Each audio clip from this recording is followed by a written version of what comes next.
Patay lawas sa usa ka babae nakaplagan sulod sa sako sa usa ka kanal sa Tagum City. Gilang babae nga si Jeneline Zamora, 53 anyos, residente sa RTU Apocon, Tagum City. Sa investigasyon sa kapulisan, uling nakita ang biktima ni atong February 10. Doon na matud pa'y nakakita sa biktima nga nakiglali sa ang live-in partner nga si Winnie Bailon, 48 anyos, kinsa gikonsidera sa kapulisan nga sospek sa krimen. Human ang 5 ka adlaw, napalga na lang ang patayng lawas sa biktima nga ana-ana sa state of decomposition ug dunay mga bunog sa lawas.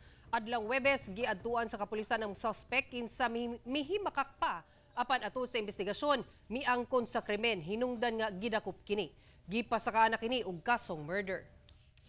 Nagpa-pretend man siya una na dili siya ang suspect.